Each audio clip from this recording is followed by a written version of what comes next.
Dunki root मतलब मौत का रास्ता। आसान शब्दों में समझे तो डंकी रूट का मतलब होता है गैरकानूनी तरीके से विदेश जाने का एक रास्ता। इसमें लोग कई देशों से होते हुए कई जंगलों और पहाड़ी जैसे खतरनाक रास्तों को पार करते हुए गैरकानूनी रूप से किसी देश में घुसने की कोशिश करते हैं। जैसे अमेरिका में मैक्सिको बॉर्डर के रास्ते गैरकानूनी तरीके से घुसने की कोशिश की जाती है। इसी तरह ही अलग अलग देशों में डंकी रूट्स अपनाए जाते हैं इल्लीगल तरीके से उस देश में एंट्री करने के लिए। डंकी रूट्स में एजेंट्स की बहुत बड़ी भूमिका होती है। वो अमेरिका जाने की इच्छा रखने वाले भोले भाले लोगों को बड़े बड़े सपने दिखाते हैं।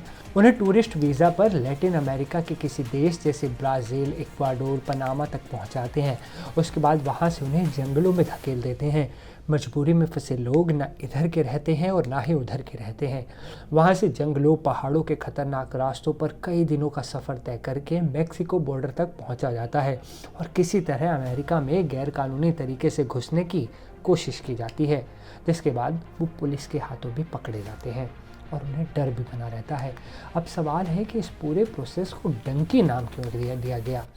क्या है डंकी का अर्थ? क्या इसका अर्थ गधे से है? क्या उन लोगों को डंकी कहकर पुकारा जाता है जो एजेंट्स के मायाजाल में फंस जाते हैं? तो इसका जवाब है नहीं। डंकी शब्द अपने पंजाब के वर्ड डुंकी से बना हुआ है। इसका मतलब होता है एक जगह से दूसरी जगह कूदना। डंकी रूट इसी से वर्ड बना, डंकी रूट।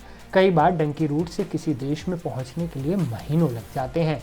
जैसे करनाल का एक युवक 9 महीने बाद अमेरिका में दाखिल हुआ, लेकिन अमेरिका में 10 दिन भी नहीं टिक पाया और उसे डिपोर्ट कर दिया गया। डंकी रूट पर भेजने वाले एजेंट्स शरीफ लोगों को ये भरोसा दिलाते हैं कि उनका सफ़र एकदम हसीन रहेगा। बड़े बड़े सपने दिखाए जाते हैं, भरोसा दिया जाता है कि वीज़ा भी मिलेगा और उस देश की नागरिकता भी वो दिलवाएंगे। लेकिन जब लोग इस सफ़र पर आगे बढ़ते हैं, अपने लाखों रुपए फंसा देते हैं, तब उन्हें असली नरक का दीदार होता है। उनसे जानवरों जैसा सलूक किया जाता है। विरोध करने पर जान का भी खतरा होता है। डंकी रूट्स में ट्रक, नाव, पानी के जहाज और हवाई जहाज के जरिए गैर कानूनी तरीके से उसके बाद कई दिनों तक जंगली और पहाड़ी रास्तों पर कई दिनों का सफ़र तय करने के बाद सर्दी, गर्मी, बारिश जैसे भयानक ख़राब मौसम का सामना करना पड़ता है। लाखों रुपए खर्च करने पड़ते हैं और फिर इल्लीगल तरीके से किसी देश में घुसने की कोशिश की जाती है।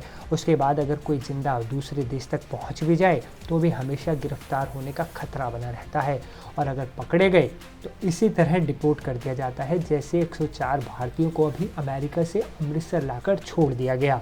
हालांकि अच्छी बात यह है कि डिपोर्ट किए गए लोगों पर भारत में कोई कानूनी कार्रवाई नहीं की जाएगी। ये एक बहुत बड़ी राहत है क्योंकि वो लोग पहले ही बहुत परेशान हैं। उन्होंने भारत के किसी कानून का उल्लंघन नहीं किया है, इसलिए सब लोग अपने परिवार के पास सकुशल पहुंच गए हैं। लेकिन यह सवाल खड़ा होता है कि ऐसे फर्जी एजेंट्स कौन हैं? उन पर कब कार्रवाई होगी? जो भोले भाले लोगों को अपने मायाजाल में फंसाते हैं और फिर लाखों करोड़ों रुपए ठग कर उन्हें मरने के लिए छोड़ देते हैं, उन पर कार्रवाई बहुत ज़रूरी है। आप हमें कमेंट कर ज़रूर बताएं कि क्या कभी कोई आपका अपना भी कभी डंकी रूट्स का शिकार हुआ है? क्या कभी आप भी फर्जी एजेंट्स के मायाजाल में फंसे हैं? कमेंट ज़रूर करें क्योंकि एक बहुत बड़ा मुद्दा है और अमेरिका जाने का सपना देखने वाले लोगों को ये वीडियो ज़रूर पहुंचाएं क्योंकि उन्हें असली हकीकत का पता चलना चाहिए। कैसे उनके परिवार के लाखों करोड़ों रुपए एक झटके में ही अब ख़त्म हो रहे हैं। उन्हें डिपोर्ट किया जा रहा है। कहा तो ये भी जा रहा है कि हाथों में हथकड़ियाँ पहनाकर उन्हें भारत छोड़ा गया है। ये तो आप प्रधानमंत्री नरेंद्र मोदी और डोनाल्ड ट्रंप की दोस्ती का नतीजा मानिए कि उन्हें बाइज्जत भारत लाकर छोड़ दिया गया, वरना उनके साथ क्या किया जाता? उन्हें जेल में भी डाला जा सकता था, आजीवन कारावास हो सकती थी।